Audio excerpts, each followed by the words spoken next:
Matt, is AJ in the protocol for concussion? No, he cleared. He cleared last night, cleared today.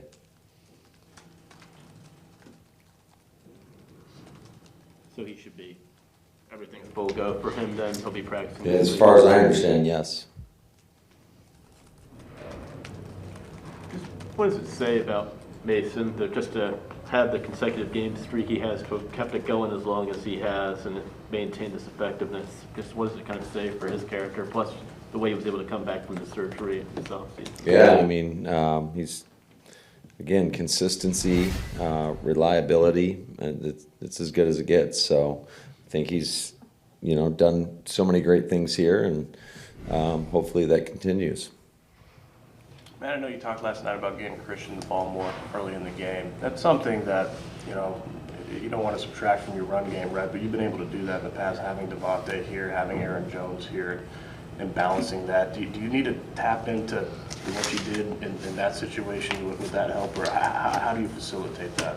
Yeah, I think every game, again, is going to be a little bit different, and certainly we called some plays where he was at the point of attack, and coverage dictates usually where the ball goes, unless you're just, trying to force feed it in there, which when you do that, typically it doesn't work out so great for you. So always want the quarterbacks to progress through their reads and put it to the appropriate spot. And but, at the same time, you want to try to put your key players in a position where they are at the point of attack. And certainly, I think wide receivers, especially unless you're calling like a screen or a jet sweep for them, then a lot of times the coverage is going to dictate where the ball goes.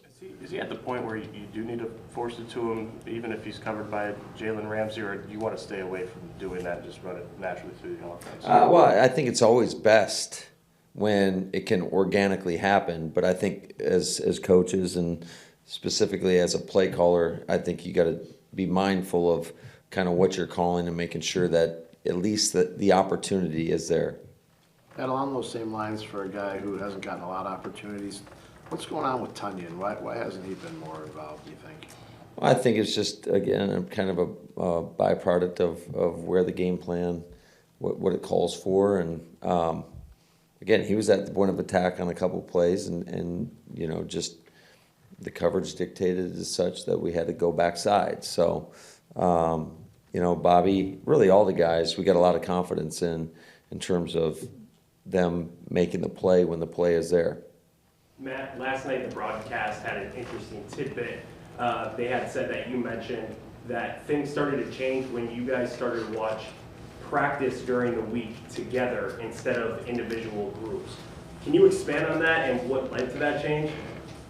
Yeah, that's something that, just thinking back, in previous years, we had done that most of the time together, and then after that first year, and we had a more veteran group of wideouts or whatever, and we kind of allowed it to, just from a efficiency standpoint and a detail standpoint, allowed the position groups to meet, independently of one another in some instances. Now, I would say, I can't remember what week it was, but we decided to start watching Wednesdays, Thursdays, every practice together as a whole unit.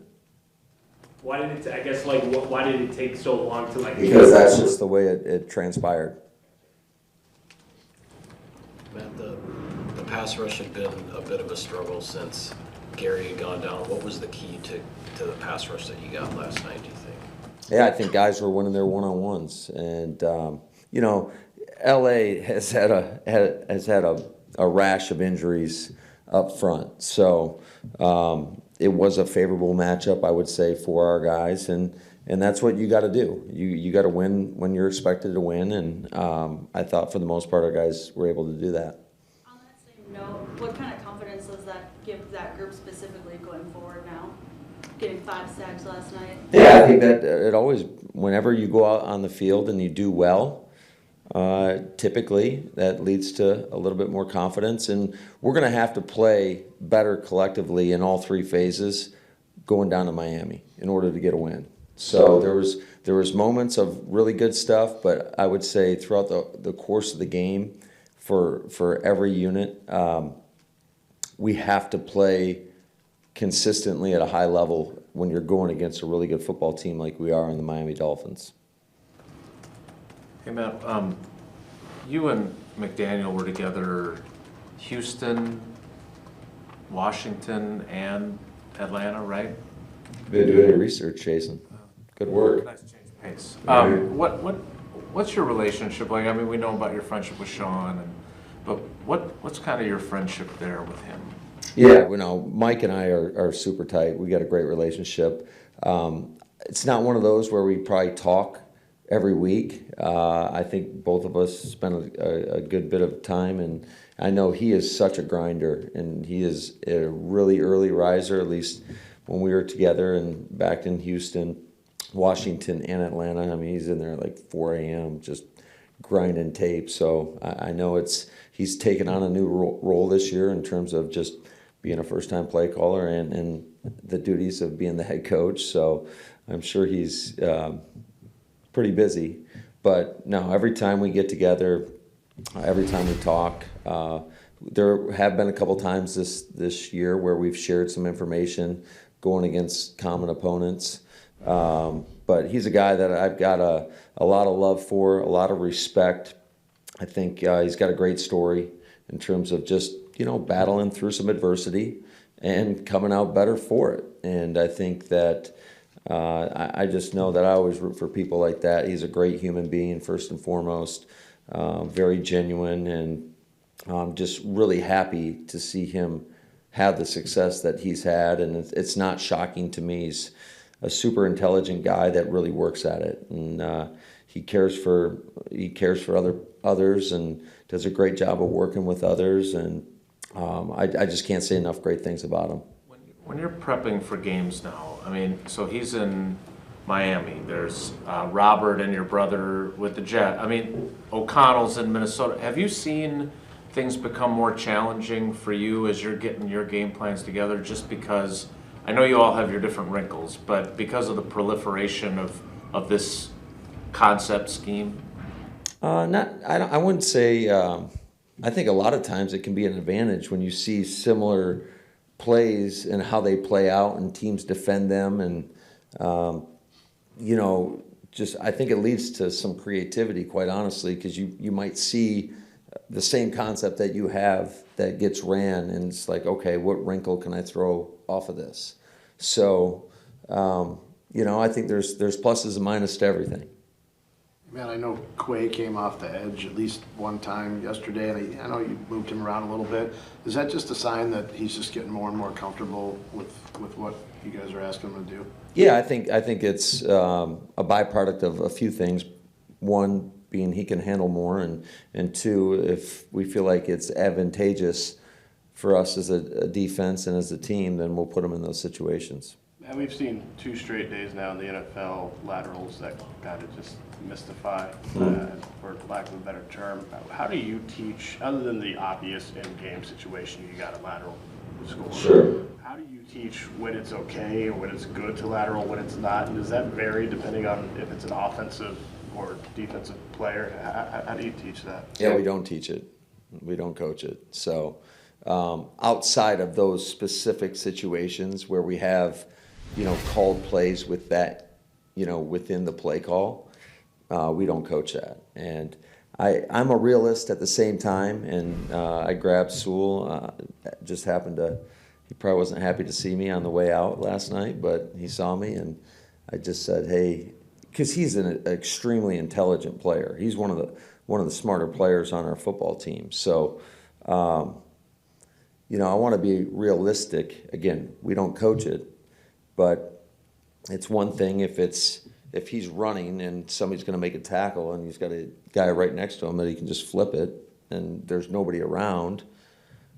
All right, you could at least live with that. But when you just kind of carelessly flip it back when you're under duress and there's a lot of people around you, That just can't happen. He knows better, and he knows it, and I think it'll be a great lesson for our entire football team. And certainly, I know you're talking about that Raider game. That was unbelievable. I've never seen anything like that. Although we did have a similar situation at the end of our game, if you recall. I've been on the other side of that too, in terms of when we were playing Philly back in LA. It was a called situation. We were down last play of the game where we tried to set up a screen and we were going to throw it back, and we had an errant throw. I can't remember exactly what happened, but the ball ended up on the ground and it ended up a scoop and score, and which it didn't matter anyways because time was running out and the game was pretty much over. So, but yeah, you never want to put yourself in a situation like that when it's a tie ball game or you're up or there's a change of possession there that because that obviously could have had a huge impact on the game. So saying that you don't coach it, would you just prefer that you never see a lateral unless it's the end of the game situation, like just don't lateral the football? I think that's the general rule, yeah. What is it about somebody like Keyshawn who seizes the opportunity the way he has? Yeah, it's great to see. I know it was cool for him. His mother was in attendance yesterday. It was her first Packer game, and so that was cool for him to have some impact plays in the game. Matt, McDaniel has told the story about when the Texans fired him in 2009 for, I guess, oversleeping. He said you were the one to vouch for him to join you guys in Washington after what he'd been through. Why did you feel compelled to do that? I don't. Yeah, no. It is. I'll channel my inner Sean McVay right now, and but no, seriously. Yeah, no, that was a tough deal to go through because you never want to see your buddies or people that you respect, and Mike did outstanding work. That wasn't the issue, but you got to make sure that you're doing great work in every area. So, but I think that a lot of times, mistakes are going to happen, failures are going to happen, and it's how you respond to those. And he was grinding his way, working in the what was that league called? The UFL, and we stayed in contact. And I know this about Mike is he's a great worker. Again, really smart guy, super loyal, treats people the right way. So I just, I was happy to see him get another opportunity, and I think he's definitely taken advantage of that.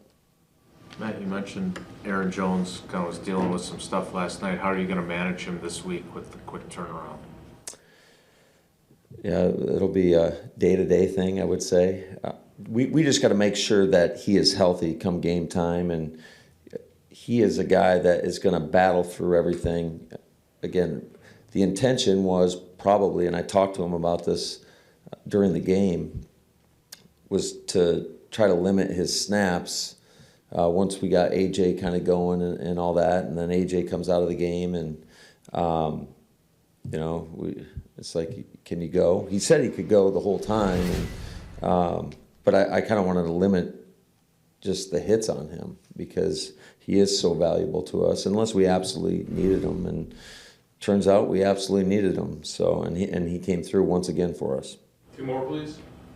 What'd you think of what you got out of Dobbs last night? And Rob had a pretty good stat about how good Aaron was when both of them were on the field together.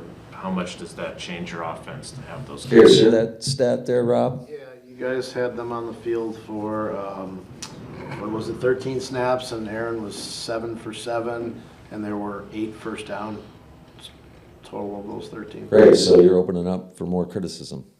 Thank you.